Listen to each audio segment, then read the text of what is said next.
Hi friends, ಎಲ್ಲರಿಗೂ ನಮಸ್ಕಾರ. Welcome back to my YouTube channel.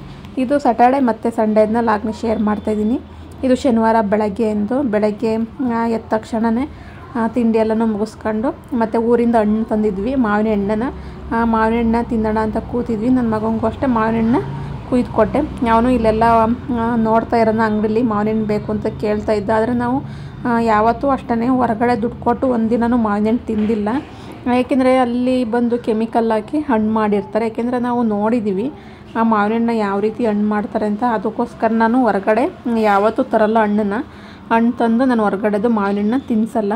ಅದು ಕೆಮ್ಮು ಆಗುತ್ತೆ ಮತ್ತು ಶೀತನೂ ಆಗುತ್ತೆ, ಜ್ವರ ಅಂತೂ ಗ್ಯಾರಂಟಿ ಬಂದೇ ಬರುತ್ತೆ. ಅದಕ್ಕೋಸ್ಕರ ನಾನೇನು ಮಾಡ್ತೀನಿ, ಹಣ್ಣು ನಾನು ಯಾವತ್ತೂ ಅಷ್ಟೇ ಹೊರಗಡೆ ತಂದು ತಿನ್ನಿಸಲ್ಲ. ಯಾವುದೇ ಹಣ್ಣಾದರೂ ಅಷ್ಟೇ ನಾನು ಅಷ್ಟು ಜಾಸ್ತಿ ನಾನು ತರೋದಕ್ಕೂ ಹೋಗಲ್ಲ. ಮನೆಯಲ್ಲೇ ಆದಷ್ಟು ಬೆಳೆದಿರೋ ಹಣ್ಣೆ ನಾನು ತಿನ್ನಿಸೋದು ಯಾವಾಗಲೂ.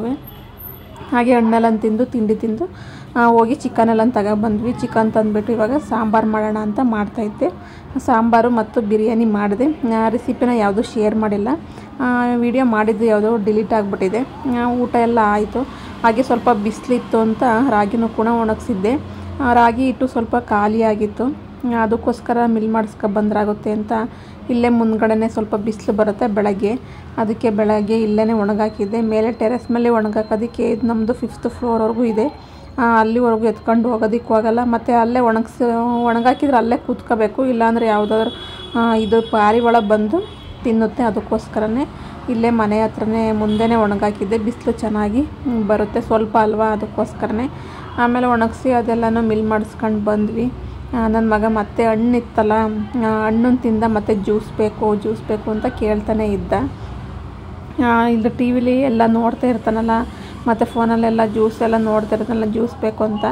ಅದಕ್ಕೆ ಒಂದು ಹಣ್ಣನ್ನು ಅವನಿಗೆ ಮಾತ್ರ ಜ್ಯೂಸ್ ಮಾಡ್ತಿದ್ದೆ. ನನಗೆಲ್ಲ ಜ್ಯೂಸು ಅಷ್ಟು ಇಷ್ಟ ಆಗಲ್ಲ. ಹಣ್ಣಿರುತ್ತಲ್ಲ ಅದನ್ನ ಡೈರೆಕ್ಟಾಗಿ ಒಂದೇ ಹಣ್ಣನ್ನು ತಿನ್ನಬೇಕು, ಅದೇ ಚೆನ್ನಾಗಿರುತ್ತೆ. ಆ ಥರ ತಿಂದ್ರೇ ಹಣ್ಣಿಂದು ಟೇಸ್ಟು ತುಂಬಾ ಚೆನ್ನಾಗಿರುತ್ತೆ. ನಾವೆಲ್ಲ ಹಂಗೇನೆ ತಿನ್ನೋದು. ಜ್ಯೂಸ್ ಎಲ್ಲ ಮಾಡೋದು ಸ್ವಲ್ಪ ರೇರೇನು ಅಂದರೆ ಮಾಡೋದೇ ಇಲ್ಲ ನಾವು ಅಷ್ಟು ಜ್ಯೂಸ್ ಎಲ್ಲನೂ. ಹಣ್ಣನ್ನು ಹಾಗೆ ತಿಂದರೆ ತುಂಬಾ ಚೆನ್ನಾಗಿರುತ್ತೆ. ನಾವೆಲ್ಲ ಒಂದು ಹಣ್ಣದು ಕುಯ್ಯೋದು ಇಲ್ಲ, ಹಾಗೇ ಅಲ್ಲಲ್ಲಿ ಕಚ್ಚಿ ತಿನ್ನಬೇಕು ಹಣ್ಣೆಲ್ಲನೂ. ಯಾವಾಗಲೇ ಅದ್ರದ್ದು ಟೇಸ್ಟ್ ಮಾತ್ರ ತುಂಬಾ ಚೆನ್ನಾಗಿರುತ್ತೆ. ಆದರೆ ನನ್ನ ಮಗ ಇಷ್ಟಪಟ್ಟು ಕೇಳಿ ಮಾಡಿಸ್ಕೊಂಡ. ಆದರೆ ಅವನಿಗೂ ಅಷ್ಟೇ ಜ್ಯೂಸ್ ಮಾಡಿದ್ಮೇಲೆ ಸ್ವಲ್ಪ ಇಷ್ಟ ಆಗಲಿಲ್ಲ. ಏಕೆಂದರೆ ಹಣ್ಣನ್ನು ನಾನು ಸಣ್ಣದಾಗಿ ಪೀಸ್ ಮಾಡಿ ಕೊಡ್ತಾಯಿದ್ದೆ, ಆವಾಗ ತಿಂದನು ತುಂಬಾ ಚೆನ್ನಾಗಿ ತಿಂತಿದ್ದ. ಆವಾಗ ಜ್ಯೂಸ್ ಮಾಡಿದ್ಮೇಲೆ ಏನು ಅವನು ಅಷ್ಟು ಇಷ್ಟಪಡಲಿಲ್ಲ. ಆದರೂ ಪರವಾಗಿಲ್ಲ, ಚೆನ್ನಾಗಿ ಬಂದಿತ್ತು ಜ್ಯೂಸು. ಆದರೆ ನಾನು ಜಾಸ್ತಿ ಸಕ್ಕರೆನೂ ಕೂಡ ಏನೂ ಹಾಕ್ಲಿಲ್ಲ, ಮತ್ತು ಹಾಲು ಹಾಕಿ ಚೆನ್ನಾಗಿ ಮಾಡ್ಬೋದಾಯಿತು. ಆದರೆ ಹಾಲು ಕೂಡ ಇರಲಿಲ್ಲ, ಅದಕ್ಕೆ ಸ್ವಲ್ಪ ನೀರು ಹಾಕಿದ್ದೆ. ಆದರೂ ಕೂಡ ಚೆನ್ನಾಗಿ ಬಂದಿತ್ತು. ಸ್ವೀಟ್ ಸ್ವಲ್ಪ ಕಡಿಮೆ ಅಂತ ಅನ್ನಿಸ್ತು. ಮಕ್ಕಳಿಗೆ ಜಾಸ್ತಿ ಸ್ವೀಟ್ನೂ ಕೂಡ ಹಾಕಬಾರ್ದು. ಹಣ್ಣೆ ಸ್ವೀಟಾಗಿತ್ತು, ಆದರೆ ನೀರು ಹಾಕಿದ್ನೆಲ್ಲ ಸ್ವಲ್ಪ ಸ್ವೀಟ್ ಕಡಿಮೆ ಅಂತ ಅನ್ನಿಸ್ತು. ಅದಕ್ಕೆ ಸ್ವಲ್ಪನೇ ಸಕ್ಕರೆನೂ ಕೂಡ ಹಾಕ್ತಾಯಿದ್ದೆ, ಜಾಸ್ತಿ ಹಾಕ್ಲಿಲ್ಲ. ಅದಕ್ಕೆ ಇನ್ನೂ ಸ್ವಲ್ಪ ಹಾಲೆಲ್ಲನೂ ಹಾಕಿ ಐಸ್ ಕ್ಯೂಬ್ ಎಲ್ಲನೂ ಹಾಕಿ ಮಾಡಿದರೆ, ಮತ್ತು ಮಿಲ್ಕ್ ಮೇಡೆಲ್ಲ ಬರುತ್ತಲ್ಲ ಅದೆಲ್ಲ ಹಾಕಿ ಮಾಡಿದರೆ ತುಂಬಾ ಚೆನ್ನಾಗಿರೋದು. ನಾನು ನನ್ನ ಮಗನಿಗೆ ಅದು ಯಾವುದನ್ನು ಕೂಡ ಹಾಕಿ ಎಕ್ಸ್ಟ್ರಾ ಏನೂ ಸೇರಿಸಲ್ಲ. ನಾನು ಹಣ್ಣು ಏನಿರುತ್ತೆ ಅದನ್ನು ಮಾತ್ರನೇ ಜ್ಯೂಸ್ ಮಾಡಿದ್ದೀನಿ. ಮಕ್ಕಳಿಗೆ ಆದಷ್ಟು ಕೆಮಿಕಲಿಂದ ಅವಾಯ್ಡ್ ಮಾಡಬೇಕು. ಇವಾಗೆಲ್ಲ ಪ್ರತಿಯೊಂದು ಕೂಡ ಏನಾದರೂ ಒಂದು ಕೆಮಿಕಲ್ ಇದ್ದೇ ಇರುತ್ತೆ, ಇಲ್ಲದಲೇ ಇರೋದು ತಿನ್ಸೋದಕ್ಕಾಗಲ್ಲ. ಆದರೂ ನಾವು ಆದಷ್ಟು ನೋಡಿ ಮಕ್ಕಳಿಗೆ ನಾವು ಫುಡ್ನ ಕೊಡಬೇಕು. ಅದಕ್ಕೋಸ್ಕರ ನನ್ನ ಮಗನಿಗೆ ನಾನು ಹೊರಗಡೆಯಿಂದ ದುಡ್ಡು ಕೊಟ್ಟು ಯಾವುದೇ ರೀತಿ ಹಣ್ಣನ್ನು ತಂದು ನಾನು ತಿನ್ನಿಸಲ್ಲ. ಆದಷ್ಟು ಮನೆಯಲ್ಲೇ ಇವಾಗ ಪಪ್ಪಾಯ, ಬಾಳೆಹಣ್ಣು ಈ ಥರ ಎಲ್ಲ ಮನೆಯಲ್ಲೇ ಬೆಳಿತೀವಿ ನಮ್ಮ ಮನೇಲಿ. ಅದನ್ನೇ ನಾನು ತಿನ್ನಿಸೋದು. ಹೊರಗಡೆಯಿಂದ ಅಷ್ಟು ತಿನ್ಸೋಕ್ಕೆ ಹೋಗೋದಿಲ್ಲ. ಅವನು ಸೇಬಣ್ಣು ಅಷ್ಟು ಇಷ್ಟಪಡಲ್ಲ, ಮತ್ತು ದ್ರಾಕ್ಷಿನೂ ಅಷ್ಟೇ. ಇದ್ಯಾವುದು ನಾವು ಅಷ್ಟು ಇಷ್ಟನೂ ಪಡಲ್ಲ. ಅದ್ಯಾವುದು ಕೂಡ ನಾವು ಬೆಳೆಯೋದು ಇಲ್ಲ. ಬೆಳೆಯೋಂಥ ಹಣ್ಣನ್ನು ಆದಷ್ಟು ನಾನು ಜಾಸ್ತಿನೇ ತಿನ್ನಿಸ್ತೀನಿ. ಈಗ ಪಪ್ಪಾಯ ಮತ್ತು ಬಾಳೆಹಣ್ಣು ಈ ಥರ ಹಣ್ಣುಗಳು ಅಷ್ಟೇ ನಾನು ಜಾಸ್ತಿ ತಿನ್ನಿಸೋದು. ಮಕ್ಕಳಿಗೆ ಆದಷ್ಟು ನಾವು ಒಳ್ಳೊಳ್ಳೆ ಫುಡ್ಡನ್ನೇ ಕೊಡಬೇಕು. ಅವರಿಗೆ ಹೆಲ್ತಿಗೆ ಒಳ್ಳೆಯದು, ತುಂಬಾ ಒಳ್ಳೆಯದು. ಮತ್ತು ಬ್ರೈನ್ ಡೆವಲಪ್ಮೆಂಟಿಗೂ ಅಷ್ಟೇ ತುಂಬಾ ಒಳ್ಳೆಯದು. ಅದಕ್ಕೋಸ್ಕರ ನಾನು ಆದಷ್ಟು ಅವನಿಗೆ ನೋಡಿನೇ ಫುಡ್ಡನ್ನು ಕೊಡ್ತೀನಿ. ಜ್ಯೂಸು ಅಷ್ಟೇ ಚೆನ್ನಾಗಿ ಬಂದಿತ್ತು. ಆದರೆ ಅವನು ತೀರಾ ಅಷ್ಟು ಎಕ್ಸೈಟಾಗಿ ಇಷ್ಟಪಟ್ಟು ಅಂತೇನು ಕುಡಿಲಿಲ್ಲ. ಒಟ್ಟಿನಲ್ಲಿ ಓಕೆ ಅನ್ನೋ ಥರ ಕುಡ್ದ. ಜ್ಯೂಸ್ ಒಟ್ಟಿನಲ್ಲಿ ಚೆನ್ನಾಗಿ ಬಂದಿತ್ತು. ಈ ಹಣ್ಣು ಒಂದು ಬಂದು ಮಲ್ಲಿಕಾ ಹಣ್ಣು, ಇನ್ನೊಂದು ಬಂದು ಅದು ಬಾದಾಮಿ. ತುಂಬಾ ಚೆನ್ನಾಗಿತ್ತು ಟೇಸ್ಟ್ ಮಾತ್ರ. ಇದು ಏನು ಗಿಡದಲ್ಲಿ ಹಣ್ಣಾಗಿರುತ್ತಲ್ಲ ಅದೇ ರೀತಿ, ಇದಕ್ಕೆ ಯಾವುದೇ ರೀತಿ ಕೆಮಿಕಲ್ ಹಾಕಿ ಕೂಡ ಹಣ್ಣು ಮಾಡಿಲ್ಲ.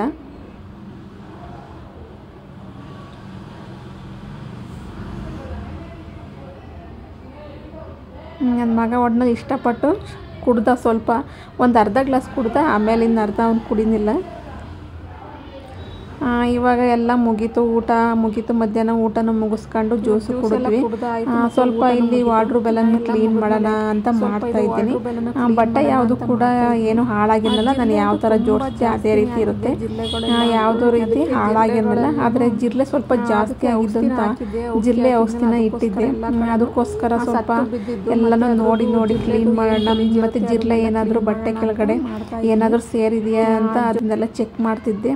ಮತ್ತು ಕೆಳಗಡೆ ಎಲ್ಲ ಸ್ವಲ್ಪ ಜಿರಳೆದೆಲ್ಲ ಧೂಳಿರುತ್ತಲ್ಲ, ಅದ್ರದ್ದು ಅದು ಮತ್ತು ಮೊಟ್ಟೆ ಎಲ್ಲನೂ ಇಟ್ಟಿರುತ್ತೆ ಜಿರಳೆ, ಅದನ್ನೆಲ್ಲ ಕ್ಲೀನ್ ಮಾಡಿ ಮತ್ತು ಬಟ್ಟೆಗಳೆಲ್ಲನೂ ಕೊಡವಿ ನೋಡ್ತಾ ಇದ್ದೆ, ಜಿರಳೆ ಏನಾದರೂ ಬಟ್ಟೆ ಒಳಗಡೆ ಹೋಗಿ ಸೇರಿದೆಯಾ ಅಂತ. ಬಟ್ಟೆ ಒಳಗಡೆ ಏನು ಸೇರಿಲ್ಲ, ಆದರೆ ಅದ್ರದ್ದು ಮೊಟ್ಟೆ ಎಲ್ಲ ಇರುತ್ತಲ್ಲ ಅದೆಲ್ಲ ಇತ್ತು, ಅದನ್ನೆಲ್ಲ ಕ್ಲೀನ್ ಮಾಡ್ತಾಯಿದ್ದೆ. ನಮ್ಮಲ್ಲಂತೂ ತುಂಬ ಅಂದರೆ ತುಂಬಾ ಜಿರಳೆ ಸೇರಿಬಿಟ್ಟಿತ್ತು. ನಾವು ಈ ಮನೆಗೆ ಬಂದು ಆಗಲೇ 9 ತಿಂಗಳು ಆಗ್ತಾ ಬಂತು.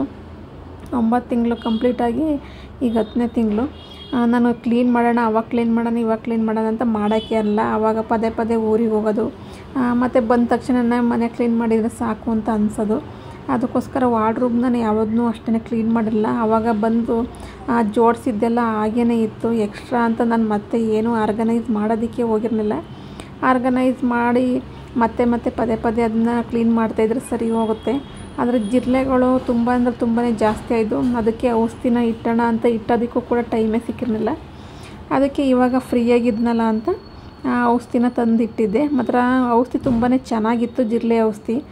ಎಲ್ಲ ಜಿರಳೆನೂ ಕೂಡ ಸತ್ತೋಗಿದ್ದು. ಮಾತ್ರ ತುಂಬ ಅಂದರೆ ತುಂಬಾ ಜಿರಳೆ ಆಯಿತು. ಅದು ಇದು ಹೊಸ ಬಿಲ್ಡಿಂಗು ಆದರೂ ಕೂಡ ನಾವು ಶಿಫ್ಟ್ ಮಾಡುವಾಗ ಹಳೆ ಮನೆಯಿಂದ ಜಿರಳೆಗಳು ತುಂಬಾ ಬಂದಿದ್ದು.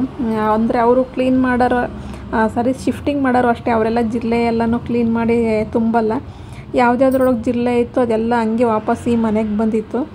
ಈ ಮನೆಗೆ ಬಂದ ತಕ್ಷಣವೇ ಅವರು ಎಲ್ಲ, ನಾನೇ ಸಾಮಾನೆಲ್ಲ ಓಪನ್ ಮಾಡಿದ್ನಲ್ಲ, ಅದು ಎಲ್ಲ ಹಂಗೆ ಓಡೋಗಿ ಎಲ್ಲ ಬಟ್ಟೆ ಸಂದಿ ಅಲ್ಲಿ ಇಲ್ಲಿ ಸೇರಿತ್ತು. ಅದನ್ನು ನಾನು ಕ್ಲೀನ್ ಮಾಡೋದಕ್ಕೆ ಆಗಿರಲಿಲ್ಲ. ಆದರೆ ಜಿರಳೆಗಳೆಲ್ಲ ಸಿಗೋದಿಲ್ಲ, ಅದಕ್ಕೆ ಔಷಧಿ ಹಾಕಿದರೆ ಮಾತ್ರನೇ ಅದು ಹೋಗೋದು. ಅದಕ್ಕೋಸ್ಕರ ಎಲ್ಲನೂ ಕ್ಲೀನ್ ಮಾಡ್ತಾ ಇದ್ದೆ. ಈ ಕಡೆ ಸೈಡು ವಾರ್ಡ್ರೋಬ್ ಎಲ್ಲ ಮುಗೀತು. ಈಗ ಈ ಕಡೆ ಸೈಡು ಇನ್ನೊಂದು ಸೈಡು ಕ್ಲೀನ್ ಮಾಡ್ತಿದ್ದೀನಿ. ಇಲ್ಲಿ ಬಟ್ಟೆ ಎಲ್ಲ ಮೇಲೆ ಹ್ಯಾಂಗರ್ಲಿರೋದ್ರಿಂದ ಅದರಲ್ಲೇನಿಲ್ಲ, ಏಕೆಂದರೆ ಅದು ಡೈಲಿ ಯೂಸ್ ಮಾಡ್ತಾ ಇರ್ತಾರೆ. ಅದಕ್ಕೋಸ್ಕರ ಅಲ್ಲೇನು ಜಿರಳೆಗಳೇನಿಲ್ಲ. ಮತ್ತು ಇದು ಸಣ್ಣದು ಇದಿತ್ತಲ್ಲ ಇದರೊಳಗಡೆನೂ ಅಷ್ಟೇ, ಈ ಡ್ರಾಯರಲ್ಲೂ ಅಷ್ಟೇ ಜಿರಳೆ ಏನು ಸೇರಿರಲಿಲ್ಲ. ಬರೀ ಜಸ್ಟ್ ಮೇಲೆ ಕೆಳಗೆ ಓಡಾಡ್ತಾ ಇರೋವು. ಮತ್ತು ಮೊಟ್ಟೆನೂ ಅಷ್ಟೇ ಮೇಲ್ಗಡೆನೇ ಇಟ್ಟಿದ್ದು. ಹಾಗಾಗಿ ಅದನ್ನು ಕೂಡ ಕ್ಲೀನ್ ಮಾಡ್ತೀನಿ. ಮತ್ತು ಇಲ್ಲಿ ಕೆಳಗಡೆ ಎಲ್ಲ ಬೆಡ್ಶೀಟು, ಬ್ಲ್ಯಾಂಕೆಟು ಡೈಲಿ ಯೂಸ್ ಮಾಡೋ ಅಂಥವನು ಅಲ್ಲೇ ಇಟ್ಟಿದ್ದೀನಿ. ಮತ್ತು ಯಾವಾಗಲಾರ ಅಪರೂಪಕ್ಕೊಂದ್ಸಲ ಯೂಸ್ ಮಾಡೋ ಅಂಥವನು ಕೂಡ ಅಲ್ಲೇ ಇಟ್ಟಿದ್ದೆ. ಮತ್ತು ಇದ್ರ ಕೆಳಗಡೆನೂ ಅಷ್ಟೇ ಸ್ವಲ್ಪ ಜಿರಳೆಗಳದ್ದು ಮೊಟ್ಟೆ ಎಲ್ಲನೂ ಇಟ್ಟಿತ್ತಲ್ಲ ಅದೆಲ್ಲ ಇತ್ತು. ಇದನ್ನು ಅಷ್ಟೇ ತುಂಬ ದಿನದಿಂದ ಕ್ಲೀನೇ ಮಾಡಿರಲಿಲ್ಲ. ಕ್ಲೀನ್ ಮಾಡೋದಕ್ಕೂ ಅಷ್ಟೇ ಟೈಮೇ ಸಿಗೋಲ್ಲ. ಅದರಲ್ಲೂ ಚಿಕ್ಕ ಮಕ್ಕಳು ಇದ್ರಂತೂ ಮನೆಯಲ್ಲಿ ಕ್ಲೀನ್ ಮಾಡೋದಕ್ಕೂ ಟೈಮೂ ಸಿಗೋಲ್ಲ. ಮತ್ತು ಬೇಗನೂ ಅಷ್ಟೇ ಗಲೀಜು ಆಗ್ತಾ ಇರುತ್ತೆ. ನಾವು ಯಾವ ರೀತಿ ಕ್ಲೀನ್ ಮಾಡಿ ಜೋಡಿಸಿರ್ತೀವೋ ಅದೇ ರೀತಿ ಇರಬೇಕು ಅಂತ ಎಕ್ಸ್ಪೆಕ್ಟು ಮಾಡೋಕ್ಕಾಗಲ್ಲ ಮಕ್ಳ ಹತ್ರ. ನಾವು ಒಂದು ಸಲ ನೀಟಾಗಿ ಜೋಡಿಸಿರ್ತೀವಿ, ಅವ್ರು ಇನ್ನೊಂದು ಸಲ ಬಂದು ಇನ್ನೊಂದು ಥರ ಎಲ್ಲನೂ ಹಾಳು ಮಾಡಿರ್ತಾರೆ. ಮಕ್ಳ ಹತ್ರ ನಾವು ಇದೇ ರೀತಿ ಇರಬೇಕು ಅದೇ ರೀತಿ ಇರಬೇಕು ಅಂತ ಎಕ್ಸ್ಪೆಕ್ಟ್ ಮಾಡೋದಕ್ಕೆ ಆಗಲ್ಲ. ಅದು ಹೆಂಗಿರುತ್ತೆ ಹಂಗೆ ನಾವು ಹೋಗ್ತಾ ಇರಬೇಕು. ಕೆಲವೊಂದು ಮನೆಯಲ್ಲಿ ಯಾವ ಥರ ಜೋಡಿಸಿರ್ತಾರೆ ಅದೇ ರೀತಿ ನೀಟಾಗಿರುತ್ತೆ. ಆದರೆ ಮಕ್ಕಳಿರೋ ಮನೇಲಿ ಅದೆಲ್ಲ ಭಾರಿ ಕಷ್ಟ. ಅದೇ ರೀತಿ ಈಗ ಮಿರರ್ನೂ ಕೂಡ ಕ್ಲೀನ್ ಮಾಡ್ತೀನಿ. ನನ್ನ ಮಗ ಪದೇ ಬಂದು ಅದ್ರ ಮೇಲೆ ನಿಂತ್ಕೊಂತಾನೆ. ಅವನು ಅದ್ರ ಮೇಲೆ ನಿಂತು ಅದೆಲ್ಲ ಮಾಡ್ತಾ ಇರ್ತಾನೆ. ಅದಕ್ಕೋಸ್ಕರ ಅದನ್ನು ಇವಾಗಲೇ ಕ್ಲೀನ್ ಮಾಡೋಣ ಅಂತ ಅದನ್ನು ಕೂಡ ಕ್ಲೀನ್ ಮಾಡ್ತಿದ್ದೀನಿ. ಇವಾಗ ಅದನ್ನು ಹಸಿ ಬಟ್ಟೆಲಿ ಒರೆಸಿದ್ದೆ. ಇವಾಗ ಅದನ್ನು ಟಿಶ್ಯೂ ಪೇಪರಿಂದಲೂ ಕೂಡ ಕ್ಲೀನ್ ಮಾಡ್ತಾಯಿದ್ದೀನಿ. ಟಿಶ್ಯೂ ಪೇಪರಿಂದ ಒರೆಸಿದ್ರೆ ಅದು ಕನ್ನಡಿ ಮೇಲೆ ಜಾರ್ ಥರ ಇರುತ್ತಲ್ಲ ಅದೆಲ್ಲ ಹೋಗುತ್ತೆ. ಅದ್ರ ಮೇಲೆಲ್ಲ ಅಷ್ಟೇ ನೀಟಾಗಿ ಕ್ಲೀನ್ ಮಾಡ್ತಾಯಿದ್ದೀನಿ. ಅದ್ರ ಮೇಲೆಲ್ಲ ಜಾಸ್ತಿನೇ ನನ್ನ ಮಗ ಮುಟ್ಟಿ ಗಲೀಜು ಮಾಡಿದ್ದ, ಅದೆಲ್ಲ ಅಂಟಿ ಅದೇ ಥರನೇ ಇತ್ತು. ಇವಾಗೆಲ್ಲನೂ ಅದನ್ನು ಕ್ಲೀನ್ ಮಾಡಿದ್ದೀನಿ. ಇವಾಗ ಈ ಕಡೆ ಎಲ್ಲ ಇದನ್ನು ಅಷ್ಟೇ ತೇವದ ಬಟ್ಟೆಲಿ ಒರೆಸಿದ್ನಲ್ಲ, ಇದು ಎಲ್ಲ ಡ್ರೈ ಆಗಿದೆ. ಇವಾಗ ಇದೆಲ್ಲನೂ ಜೋಡಿಸ್ತಿದ್ದೀನಿ. ನಾನು ಈ ಪ್ಯಾಕಿಂಗ್ ಕವರೆಲ್ಲನೂ ನಾವು ಬೆಡ್ಶೀಟು ಬ್ಲ್ಯಾಂಕೆಟು ತಂದಿರ್ತೀವಲ್ಲ ಅದ್ರದ್ದು ಇರುತ್ತಲ್ಲ ಅದ್ರದ್ದೆಲ್ಲ ನಾನು ವೇಸ್ಟ್ ಮಾಡೋದಿಲ್ಲ. ಅದಕ್ಕೆ ಹಾಕಿ ಇಡ್ತೀನಿ. ಅದಕ್ಕೆ ಹಾಕಿ ಇಟ್ಟೋದ್ರಿಂದ ನಮಗೆ ಎಕ್ಸ್ಟ್ರಾ ಆರ್ಗನೈಸ್ ಮಾಡೋದಕ್ಕೆ ಅಂತ ಕವರ್ಸ್ ಎಲ್ಲನೂ ತಗೊಂಬರೋದು ಮತ್ತು ಬ್ಯಾಗೆಲ್ಲ ತಗೊಳೋದು ಕೂಡ ತಪ್ಪುತ್ತೆ. ನೋಡಿ, ಇದು ಬಂದು ಬೆಡ್ ಸ್ಪ್ರೇ ತೊಗೊಂಡಿದ್ದು ನಾನು ಸುಮಾರು ಒಂದು 4 ವರ್ಷನೇ ಆಯಿತು. ಡಿಮಾರ್ಟಲ್ಲಿ ತಗೊಬಂದಿದ್ದೆ. ಕ್ವಾಲಿಟಿ ಮಾತ್ರ ತುಂಬಾ ಚೆನ್ನಾಗಿತ್ತು. ಅದಕ್ಕೋಸ್ಕರ ನಾನು ಎಸೆಯೋಕ್ಕೇನು ಹೋಗಿರಲಿಲ್ಲ, ಹಾಗೇ ಇಟ್ಟಿದ್ದೆ ಅದರೊಳಗಡೆ. ಮತ್ತು ಇವಾಗ ನಾನು ಇದು ಸೋಫಾದು ಕವರ್ ಏನಿತ್ತು ಅದನ್ನು ಕೂಡ ನೀಟಾಗಿ ಜೋಡಿಸಿ ಅದರೊಳಗಡೆ ಇಡ್ತಾಯಿದ್ದೀನಿ.